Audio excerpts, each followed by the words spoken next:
This deep crystalline bejeweled and highly detailed Ghost Town series table is titled Return for Lost Gold.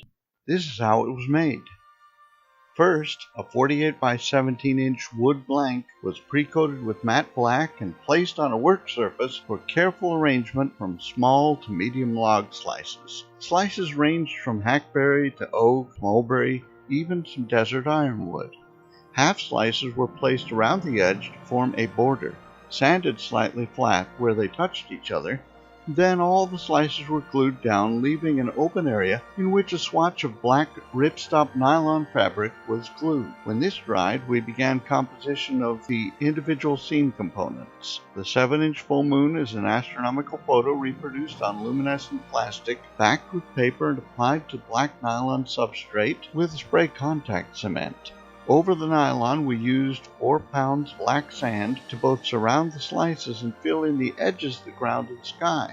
The trees are made of dried hedge branches because they have dense branching patterns. We used sempervirens branches for our table. The old shack is made of profoundly insect-damaged hackberry, and its roof is hand-drawn 12 by 2.5 inch, printed on plastic, and backed with metal foil and then faux aged with various inks and paints, but applied to a wedge of wood to hold it at an angle, and then glued over the moon. We added dead cactus wood, that's cholla wood, various rocks and ores, including petrified wood and river rock, and we finished off with blue sand for the creek, and 2 old prospectors carefully drawn and painted with luminescence behind the central tree and standing in the creek. Luminescent stars and water highlights were added, as well as some dark red luminescent pigment behind the spiderwebs in the old window. You can see that in this step, corrugated plastic was used as a form, clamped firmly in place to constrict the sand and the many layers of rosin. Rosin was added at no more than a 1/2 inch depth at a time to preserve integrity. After 2 layers of rosin, we added handcrafted barbed wire and rough posts, bats flying in front of the moon, and a spiderweb across the porch. Once the rosin layers had filled the main scene, we added an old October 31st, 1881 newspaper clipping describing the demise of the old miners and their return for their lost gold, now falling out of an old bucket just off the porch and scattered around in the quartz all around the table edge. It is genuine 24-karat Italian gold leaf.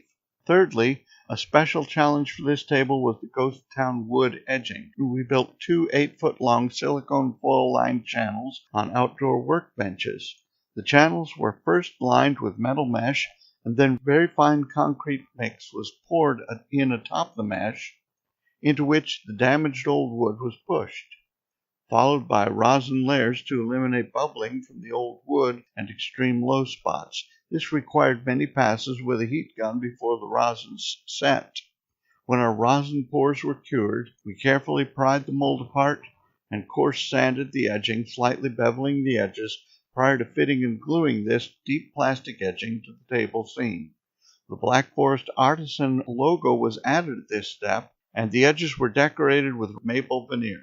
3 more coats of rosin brought the table up to level and full. A total of 1.5 gallons of epoxy rosin were used to bring this table up to spec. The 4th step was to cut, thread, and pre-rust with acid etch the 1/2 inch iron pipe table leg system.